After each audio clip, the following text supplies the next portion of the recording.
If you are a parent, please don't treat this as just another finance video. Your child is going to learn about money one way or another. The only question is, will they learn early from you or much later through mistakes, debt, fear and regret? Most of us were taught how to study, how to find a job and how to earn money. But very few of us were taught what to do with money once it arrived. We learned only after taking wrong loans, trusting wrong advice, and losing money or reaching our 30s and 40s wondering why nobody had explained these things earlier. Our children should not have to learn the same lessons through the same pain. In this video, I am going to give you a complete age-by-age roadmap from the age of 4 to 18. When to give them their first piggy bank, when to open their bank account, when to introduce them to shares and investing, and how to gradually prepare them to manage real money as adults. So even if you cannot watch this video right now, save it. Because this is not a lesson you teach your child only once. It is a roadmap you may return to throughout their childhood. It begins much earlier than most parents realize. What if most complex ideas could be explained clearly, practically, and without all the unnecessary jargon? That's exactly what we do here. I'm Jenkins, and this is Gen Simplifies.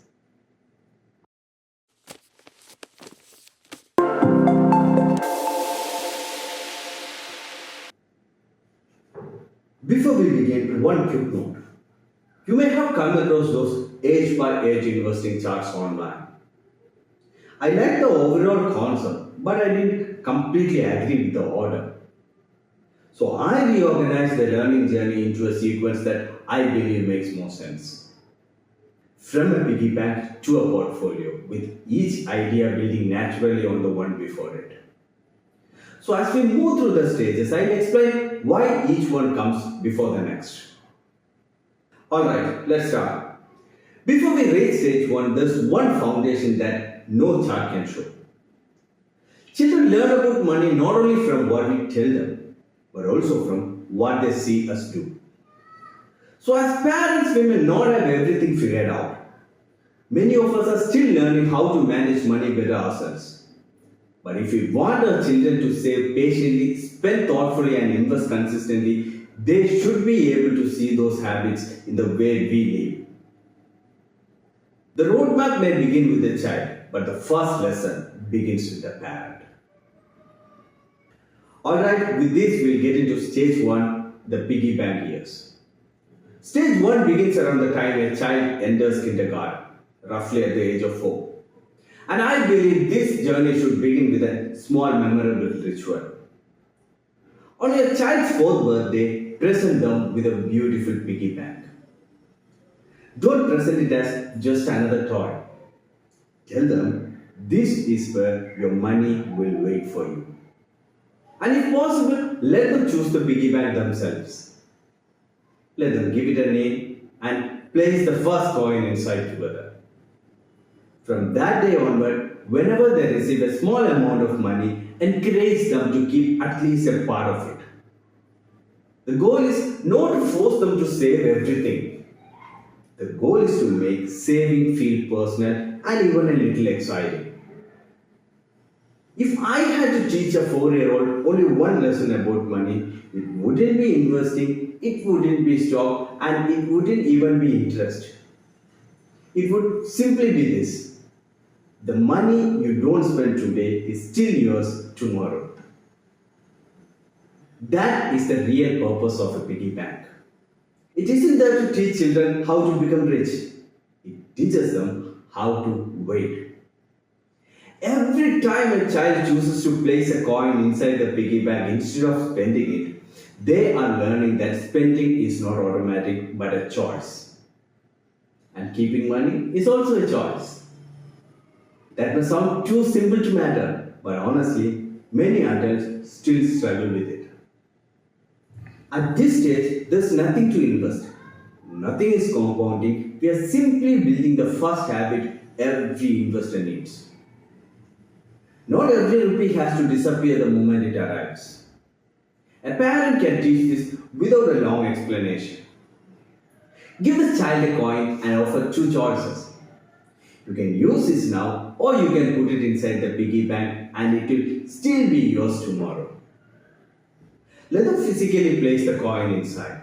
Let them shake the piggy bank and hear the coins growing. And count the money together once a week. Such practices help them understand that keeping money is possible and that waiting can feel rewarding. Everything else in this video is built on top of that one quiet idea. But once a child becomes comfortable keeping money, a new question naturally appears. Where should the money live? And that's stage 2. Stage 2 can begin around the age of 6. Once the child is comfortable with the basic habit of saving, he or she is ready for the next lesson, which is finding the right place to keep their savings, so that their money can begin earning a little more money. The piggy bank was the right place to begin. It taught them how to save. But a piggy bank can only store money, it cannot help the money grow. So this is the stage where we introduce them a bank account. So at this stage, they discover an idea that may feel almost magical. Money can actually make more money. Not because the child worked again, not because they sold anything, but simply because the money was kept in the place that pays interest. At this point, your child may ask, what is interest? Tell them, interest is a small amount of extra money the bank adds to your savings over time. At this stage, I would strongly recommend taking your child to a bank and helping them open a minor savings account. Don't complete the entire process without involving them. Let them enter the bank, let them speak to the bank staff. Let your child fill in as much of the application form as they can. As parent, step in only for the sections that require your details or signature. The purpose is not to make the child responsible for the official paperwork. It is to help them feel that this is my account, this is where my savings live. Even after opening the bank account, don't take the piggy bank away. Let your child continue placing coins and small amounts inside it throughout the month.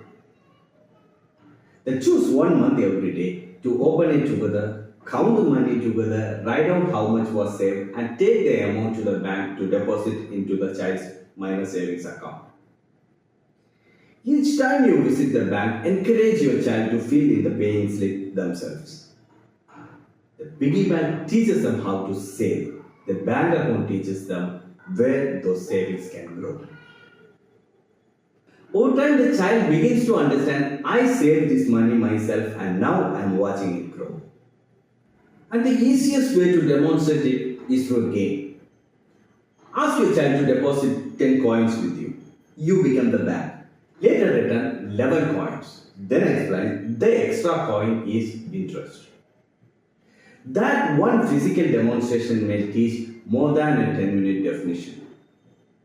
This is also a suitable age to introduce a fixed deposit, sometimes called a term deposit. The idea is simple. You agree not to take money out for a certain period. In return, the bank usually offers a little more interest than it would in an ordinary bank account, in an ordinary savings account. But the deeper lesson is not about comparing interest rate. The lesson is patience have value. If you're willing to wait, you may be rewarded for it. That idea will return repeatedly throughout investing. At this stage, your child does not need to know which bank gives highest return. They only need to understand 3 things. First, a bank is a safer place for money than a drawer. Second, interest adds a little extra money to their savings. And third, patience can help those savings grow. Once they understand these ideas, they are ready for the next question. Can money do more than simply sit in a bank account? And that's stage 3. Around the age of 9, we can introduce the idea of ownership. The idea that can completely change the way a child looks at businesses. The idea of stock. Here is how I would explain it. Think about a company your child already knows. Maybe the company that makes their favorite toy, their favorite car, or their favorite biscuits. Now imagine that company as a very large pizza. Instead of belonging to one person, the pizza is divided into millions of tiny slices. And some of those slices can be bought by ordinary people. When you buy one of those slices, you become a tiny owner of that company. That one slice is called a share or a stock. The important word here is ownership. You're not simply watching the company, you own a very small part of it. Once a child understands that, several other terms becomes easier. For example, companies traded on stock market have short names called ticker symbols. On Indian stock market, you may see symbols such as Reliance, TCS, INFY, etc. They are simply short market names that help people identify companies when shares are bought or sold. Nothing mysterious. This is also a good time to explain the difference between a listed public company and a private company. A listed public company allows ordinary people to buy its shares through stock market. But a private company is owned by a limited group and its shares are not available for general public to buy. Again, the basic idea is access to ownership. Once a child understands what a share means, the next step is not to ask them which company they want to buy. At this stage, they can learn about shares without being encouraged to invest in individual stocks. Choosing individual companies requires knowledge, research, and judgment. Many parents may still be learning those skills themselves. But you don't have to become a stock market expert before helping your child begin investing. That is where mutual funds can make the process much simpler. A mutual fund collects money from many investors and invests it across a group of assets according to the fund's strategy. In many mutual funds, professional fund managers make the investment decisions. This means the child does not have to depend on the success of one company and the parent does not have to become a stock market expert overnight. But even with professional management, the investment still carries risk. A mutual fund can rise or fall and the returns are never guaranteed. The parent should choose a suitable diversified fund after understanding the risk or with the help of a qualified financial advisor. Parents can open a mutual fund account called Folio in the child's name and operate it as the guardian. Then, after the child has learned the basic idea of markets and mutual fund, use a small part of the money they saved in the piggy bank and deposited in their minor bank account to begin a SIP. A SIP simply means investing a fixed amount of money into a mutual fund regularly, usually every month, nothing larger than that. The intention here is not to chase high returns, but to turn the child's habit of saving into the habit of real investing.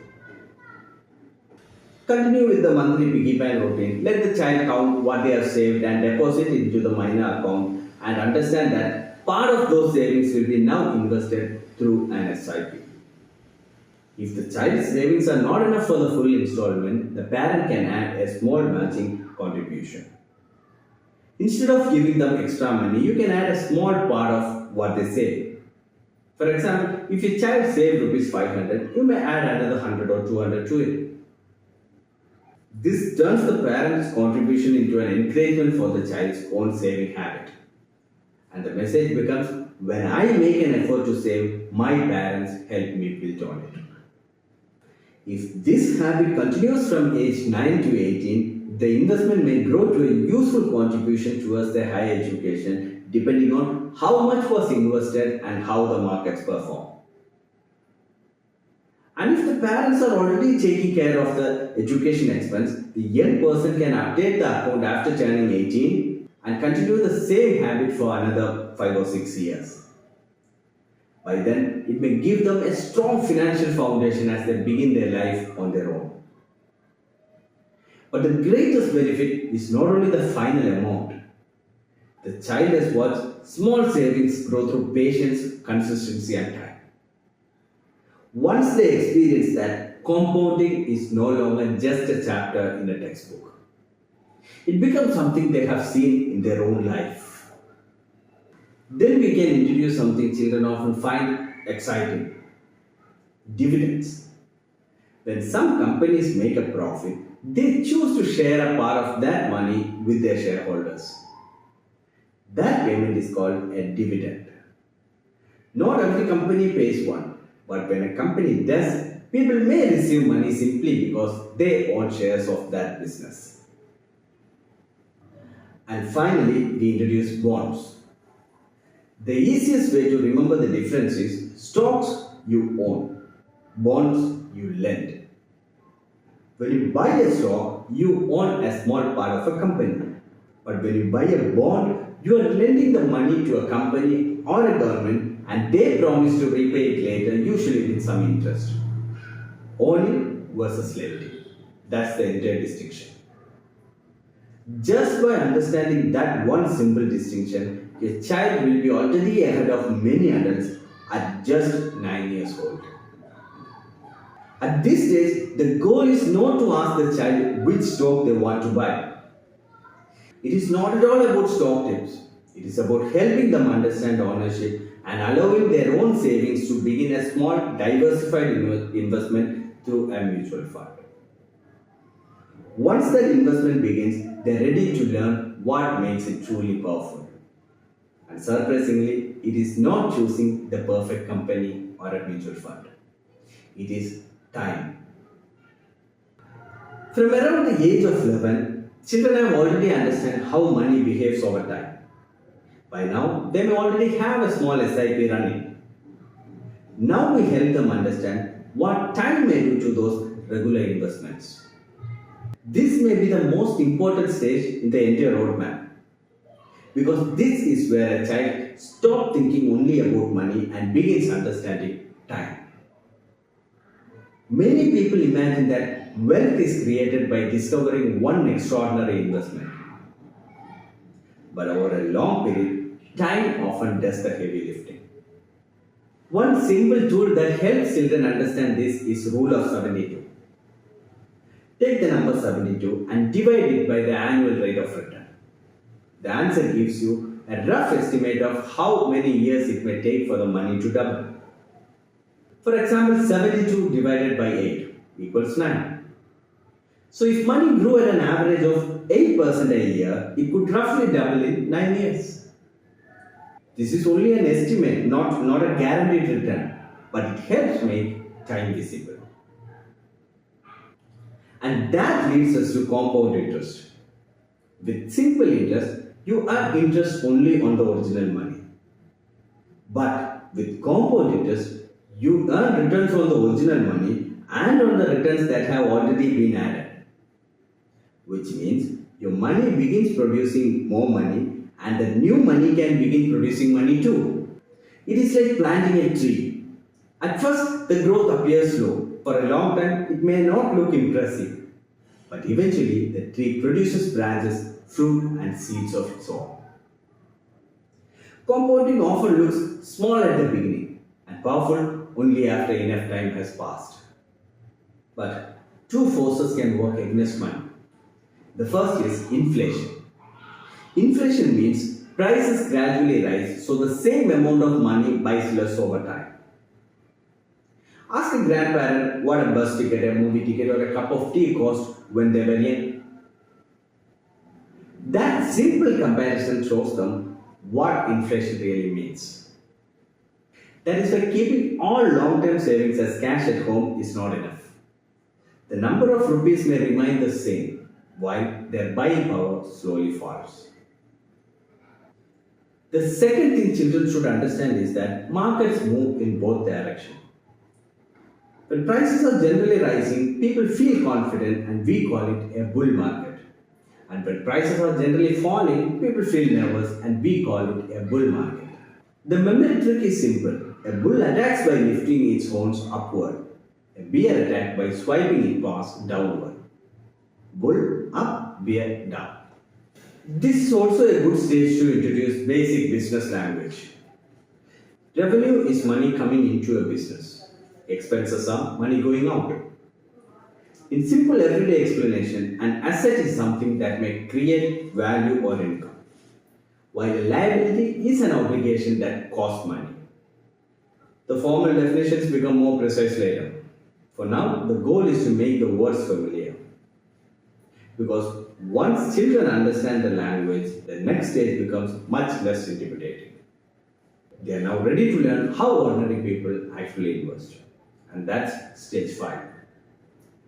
Around the age of 14, the child may already have been investing through a small SIP for several years. By now, they already know what a mutual fund is. So this stage is not about introducing mutual funds again. It is about helping them understand what is happening inside the SIP they have been building. Here is something that surprises many people. Good investing is usually boring. It does not require checking stock prices every hour. It does not require finding the next hot company. And it definitely does not require becoming rich by next month. In fact, sensible investing often looks remarkably uneventful. It's slow, consistent, and spread across many investments. And that's exactly why it can work. By this age, a teenager may still imagine that better investment means finding one winning company. But choosing a perfect company is difficult even for professionals. That is why money is spread across many investments. This principle is called diversification. It is a grown-up version of don't put all your eggs in one basket. Diversification does not guarantee that you will never lose your money. The whole market can still fall, but it reduces the damage that one poor investment can cause. Now let us look at the main ways mutual funds are managed. Some mutual funds are actively managed by a fund manager. The fund manager selects investments according to the fund's objective. Other funds simply follow a market index such as Nifty 50. These are called index funds. They may also hear about ETFs. An ETF also holds a collection of investment, but it is bought and sold through the stock market like a share. The important lesson at this stage is not memorizing every type of fund. It is understanding why spreading money across many companies is usually safer than depending on only one. By now, the child already knows what an SIP is. At this stage, make one distinction clear. A SIP is not an investment itself. It is simply a method of investing a fixed amount regularly, usually every month, into a mutual fund. When prices are lower, the same amount buys more units. When prices are higher, it buys fewer units. Over time, this reduces the pressure to find the perfect day to invest. They stop trying to predict every rise and fall and continue building the habit of consistency. Teenagers should also understand fees. Mutual fund and other investment products charge expenses for managing the money. The percentage may appear small, but over years, even small fees can reduce the final amount. And finally, capital gains and losses. If you buy an investment for 200 rupees and later sell it for 250 rupees, the 50 rupees profit is a capital gain. If you sell it for less than you paid, the difference is the capital loss. No mystery. At this stage, the goal is not to encourage teenagers to trade frequently. It is to teach them that sensible investing is usually diversified, regular, low cost, and patient. Once they understand that, they are ready to look at the grown-up dashboard. By the age of 16, they are ready to understand the grown-up language of the financial world. By this stage, the child is no longer only learning what investment means. They are beginning to understand the language of the financial world. Let us begin with the stock exchange. A stock exchange is simply an organized marketplace where shares are bought and sold. In India, the two best known exchanges are the National Stock Exchange or the NSE or the Bombay Stock Exchange or the BSE. A trading account is used to place buy and sell orders. A demat account is where shares are held electronically. Think of a trading account as a counter where you place the order and the demat account as a digital cupboard where the shares are stored. Then we have market indices. An index is like a scoreboard. You don't have to study every listed company to get a broad sense of what's going on or what's happening in the market. The Nifty 50 tracks 50 major companies listed on the NSE. The Sensex tracks 30 major companies listed on the BSE. When someone says the market rose today or the market fell today, they are often referring to the movement of these indices. Now let us introduce the PE ratio or the price to earnings ratio. It sounds technical, but the basic question is simple. How much are investors paying for every rupee the company earns? Imagine two shops producing the same annual profit, but one shop is being sold for twice the price of the other. Naturally, you would ask, why is this one more expensive? Perhaps investors expect it to grow faster or maybe it is overpriced. The PE ratio does not give us the final answer. It simply helps us ask better questions. Am I paying a reasonable price for every rupee the company earns? A low PE does not automatically mean the company is a good investment. A high PE does not automatically mean it is a bad one. It is simply a starting point for further research. Another term that confuses beginners is a stock split. Imagine one pizza is cut into 4 slices. Now imagine the same pizza is cut into 8 smaller slices. Do you suddenly have more pizza? No, right? You have more pieces, but the total pizza is unchanged. That is what happens in a stock split. The number of shares increases, the prices of each share become lower. But the total value you own does not automatically increase simply because of the stock split. Next comes reinvesting dividends. Instead of spending every dividend you receive, you can use it to buy more investments. Those additional investments may produce further returns in the future. It is a way of allowing compounding to continue. Then there is rebalance. Suppose your plan is 60% in equity, 30% in debt, and 10% in gold. After a few years, equity may grow faster and become much larger part of your portfolio. Rebalancing means adjusting the mix back towards the plan you originally chose. It is a financial tune-up. And finally, risk tolerance. This has less to do with mathematics and more to do with knowing yourself. Some people can see their investment fall 20% and remain calm. Others lose sleep after a 5% decline. Neither person becomes a better investor by pretending to be braver than they are. Your investment plan must match the level of risk you can genuinely handle. By 18, your child does not need to know everything about investing. In fact, no one does.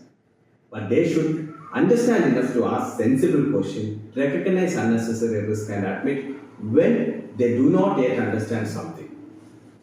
This is a strong foundation. Now, you may have noticed that a few popular topics were not included in the 6 stages. Options, futures, intraday trading, cryptocurrencies, and NFTs. That was intentional.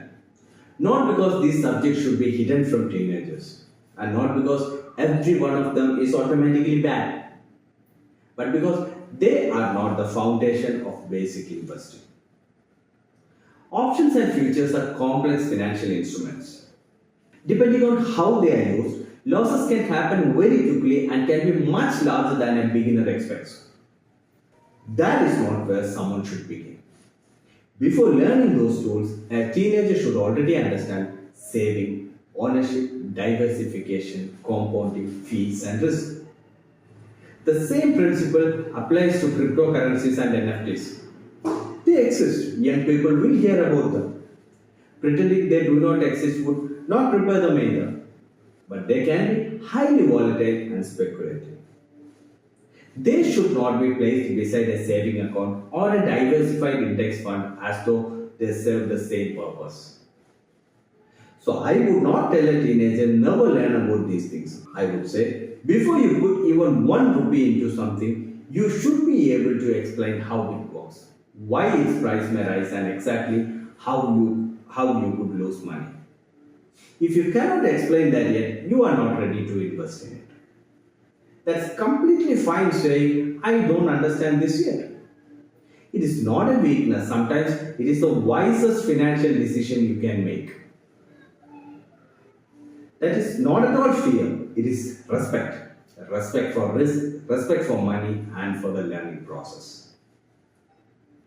So, let's step back for a moment. When I started this video, I asked a simple question. If you wanted a child to understand investing by adulthood, what would you teach them? I don't think the answer is teach them everything. The answer is teach them one idea at a time.